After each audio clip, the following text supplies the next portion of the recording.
चलिए, quick revision 12th chemistry 2026 में आने वाले केमिस्ट्री का जो पेपर है ना, उसके बारे में हम चर्चा कर रहे थे। मैं रवि सर, आरसीसी क्लासेस है ना, दुर्ग के फाउंडर और डायरेक्टर। आज आपको बताऊंगा कि यूनिट नंबर जो हमारा 6 है, यूनिट नंबर हमारा क्या है, यूनिट नंबर हमारा 6 है, हेलो एल्केन्स और आपका हेलोएरिन्स जो चैप्टर है, जिसमें से 1 मार्क्स का 3 क्वेश्चन और 3 मार्क्स का एक क्वेश्चन, टोटल जो है 6 नंबर का क्वेश्चन जो है इस चैप्टर से 2026 की केमिस्ट्री की बोर्ड परीक्षा में यहाँ पर जो है आने वाला है। तो ये चैप्टर जो है ऑर्गेनिक है, ऑर्गेनिक का पहला चैप्टर है 12वीं का। इसमें मैं आपको ये बताने का प्रयास करूंगा कि हेलो एल्कीन्स और हेलोरिन्स में आपको कौन कौन सा क्वेश्चन जो है आप तैयार करके जाएंगे, क्या खास होने वाला है, क्या बहुत इंपॉर्टेंट क्वेश्चन होने वाला है। ध्यान रहे 2025 में जो क्वेश्चन आया था वो रिपीट नहीं होगा, है ना। 2026 में नया तरीके से क्वेश्चन आया, नया ब्लूप्रिंट बना है, नया सिलेबस बना है ना, सब कुछ नया है। तो क्वेश्चन भी जो है उम्मीद करते हैं कि इस साल जो है बहुत ही नया तरीका का क्वेश्चन इसमें पूछे जाने वाले हैं, बहुत इजी वे में आने वाला है। और क्या क्या करना है, आपने क्या क्या अभी तक पढ़ लिया है और क्या क्या आपने नहीं पढ़ा है, वो इस वीडियो के माध्यम से आपको आपके तैयारियों में, आपके आत्मांकलन तैयारियों में बहुत ही हेल्प होने वाला है। और मैं आपको हेल्प करने जा रहा हूँ। 14 बच्चे जो हमारे मेरिट में आए हैं, उनका जो गहरा जो अनुभव जो हमने पढ़ाए हैं वो आपको बताने जा रहे हैं।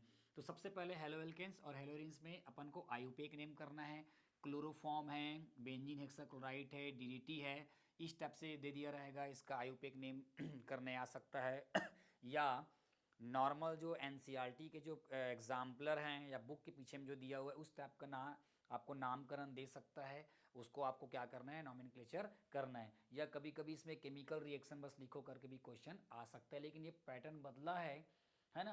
तो 3 नंबर वाले क्वेश्चन में क्या होगा आगे से देखते हैं। मार्कोनी का आप रूल्स देखना है, मार्कोनी का आपका रूल्स देखना है, उसका मैकेनिज्म देखना है। पेपर में पूछ सकता है मार्कोनी का आपका नियम क्या है, इसकी क्रियाविधि समझाइए, व्हाट इज द मार्कोनी का आप रूल्स, है ना। उसके बाद बोलेगा कि इसकी जो मैकेनिज्म है उसको अपन यहाँ पर क्या करेंगे, बनाएंगे, दिखाएंगे। उसके बाद एक खरास प्रभाव है, एंटी मार्कोनी का आपका रूल्स बोल सकते हैं, परऑक्साइड प्रभाव भी बोलते हैं, इसको कर लीजिएगा, बहुत इंपॉर्टेंट है।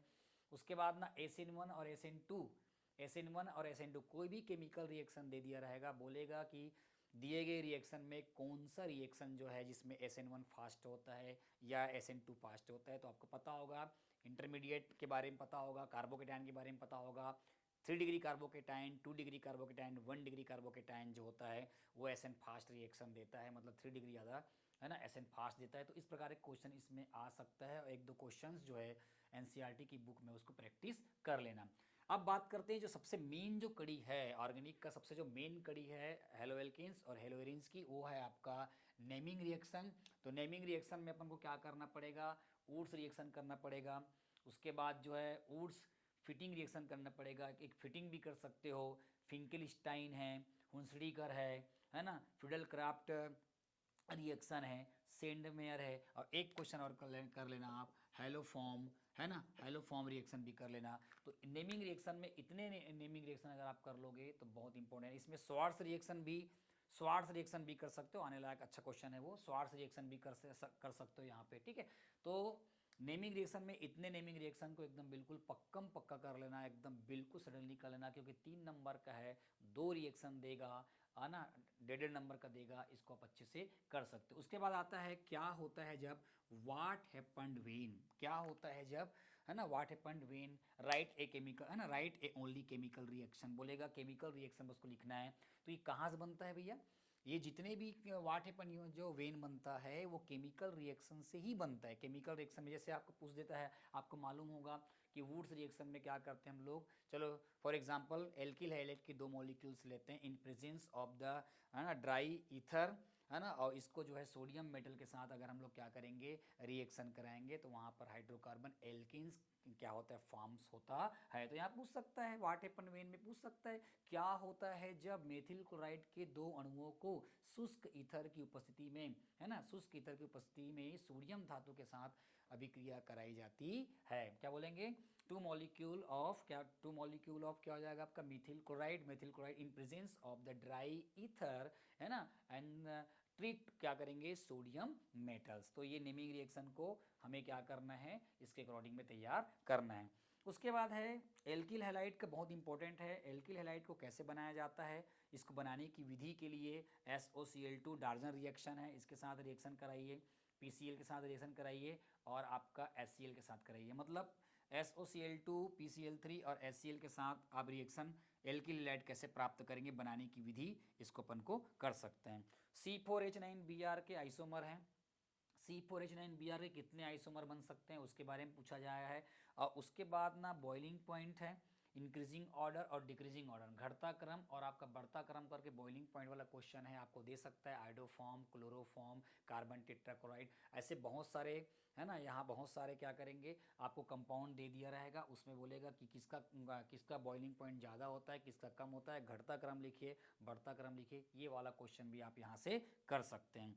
उसी प्रकार सबसे इम्पोर्टेंट इस पूरे टॉपिक का सबसे बड़ा और सबसे ज़बरदस्त क्वेश्चन बनता है हेलोएरिन्स में इलेक्ट्रोफिलिक रिएक्शंस। हेलोएल है ना, हेलोएरिन्स में इलेक्ट्रोफिलिक रिएक्शंस कैसे होता है, जैसे हेलोजेनेशंस है ना, हेलोजनीकरंस, नाइट्रेशन नाइट्रीकरण, सल्फोनेशन सल्फोनीकरंस, फिडल क्राफ्ट रिएक्शन जिसमें आपको पता होगा एल्काइलेशन और आपका एसाइलेशन दोनों होता है। तो इस प्रकार एक क्वेश्चन को अच्छे से करेगा। प्यारे बच्चों, फिडल क्राफ्ट रिएक्शन में बहुत लोगों को बहुत तकलीफ होती है, बहुत परेशानी होती है। आपको बता दूं, जब केवल और केवल फिडल क्राफ्ट अभिक्रिया बोलेगा तो आप बेंजीन के साथ बना सकते हो, समझ में आ रहा है। बेंजीन के साथ जो है आप फिडल क्राफ्ट अभिक्रिया कराओगे, एल्काइलेशन कराओगे तो है ना, एल्काइलेशन कराओगे तो मेथिल बेंजीन टर्लोइन बनता है। और अगर मान लो की बात एसाइलेशन कराओगे तो एसिटाफिनोन बनता है। अगर फिडल क्राफ्ट रिएक्शन बोलेगा तो नॉर्मल ये लिखना। लेकिन अगर मान लो बोल देगा कि एनिसोल का मतलब है ना मिथॉक्सी बेंजीन का जो है फिडल क्राफ्ट अभिक्रिया कराओ तो वो उसमें फिर क्या होगा, आर्थो और पैरा प्रोडक्ट, दो प्रकार के प्रोडक्ट बनते हैं, तो वो उसको उस टाइप का लिख सकते हो। लेकिन अगर नॉर्मली फिडल क्राफ्ट बोलेगा तो बेंजीन पे अप्लाइड कर देना, नंबर नहीं कटेगा। क्योंकि बच्चे अक्सर बोलते हैं कि सर फिडल क्राफ्ट रिएक्शन तो बहुत सारा है, किसको लिखे। अगर नॉर्मल फिडल क्राफ्ट बोलता है तो आप बेंजीन के साथ अप्लाइड करिए, और ज़्यादा होगा तो आप हेलोएरिन्स के साथ भी, आप यहाँ पर बेंजीन के साथ जो क्लोरीन लगा रहता है उसके साथ भी अप्लाइड कर सकते हो, नंबर नहीं कटेगा। तो जितना भी मैंने यहाँ पर जो है आपको हेलो एल्केन्स और हेलोरिन्स में जो क्वेश्चन आप लोगों को यहाँ बताया है, टॉपिक बताया है, इन सारे टॉपिक्स को अच्छे से कर लीजिएगा, बहुत तगड़े से करिएगा। आपका जो है 6 नंबर नहीं कटने वाला है और इससे बाहर नहीं आने वाला है। अच्छे से करिएगा ये वाले क्वेश्चन को। SN1 और SN2 दोनों में अंतर भी कर लेना, और दोनों का अलग अलग क्वेश्चन भी आता है। क्या बोलेगा, एक अणुक नाभिकीय प्रतिस्थापन अभिक्रिया किसे कहते हैं, उदाहरण देकर उसकी क्रिया विधि समझाइए। तो उसी प्रकार है ना द्वि अणुक नाभिकीय प्रतिस्थापन अभिक्रिया को उदाहरण देकर समझाइए, क्रिया विधि लिखी। ऐसे क्वेश्चन इसमें से बन सकता है। बहुत इंपॉर्टेंट चैप्टर है, ऑर्गेनिक का पहला चैप्टर है। उम्मीद करता हूँ कि ये चैप्टर आपके लिए, ये जो मैंने आपको जो बताया है, कई लोगों ने इसका तैयारी कर चुका है, तो इसको और एक बार अच्छे से देख के करेंगे। और कई लोग जो इसको अभी तक तैयारी नहीं किए हैं या एक बार देखे नहीं हैं या रिवीजन नहीं कर पाए, वो रिवीजन करेंगे। और उम्मीद करता हूँ फिजिक्स और केमिस्ट्री को भी रोज़ पढ़ रहे होंगे, है ना। केमिस्ट्री को, फिजिक्स को पढ़ रहे हो, साथ में केमिस्ट्री भी आपको पढ़ना पड़ेगा, क्योंकि इसके लिए टाइम बहुत कम दिया है, रिवीजन करने के लिए बहुत टाइम है ना, टाइम कम दिया है। इसको अच्छे से आपको करके जाना है, तो बस तैयारी करिए। और उम्मीद करता हूँ ये टॉपिक जो है आपके लिए बहुत ही खास और बहुत ही ज़बरदस्त होने वाला है। और इस चैप्टर में आने वाले 6 मार्क्स जो है आपकी झोली में जाने वाला है। और ऑर्गेनिक केमिस्ट्री का पहला चैप्टर का 6 नंबर जो है टक के अंदर आने वाला है। तो तैयारी करिए बहुत ही शानदार तरीके से। उम्मीद करता हूँ कि 12वीं बोर्ड की परीक्षा में 2026 की केमिस्ट्री पेपर आपके लिए हुआ होने वाला है और नंबर आप अच्छा लाने वाले हैं। और जब पेपर आ जाएगा उसके बाद मुझे कॉल करिएगा कि क्वेश्चन पेपर आपका कैसा बना, क्या रहा, उसको आगे हम देखेंगे, मंथन करेंगे, विचार करेंगे। तो मिलते हैं अगले वीडियो में, है ना। अल्कोहल, फिनॉल और ईथर के बारे में बात करते हैं कि कौन सा टॉपिक पढ़ना है और कौन सा टॉपिक नहीं पढ़ना है, बिना स्किप किए वीडियो को देखना है। मिलते हैं अगली वीडियो में। Thank you Ravi sir.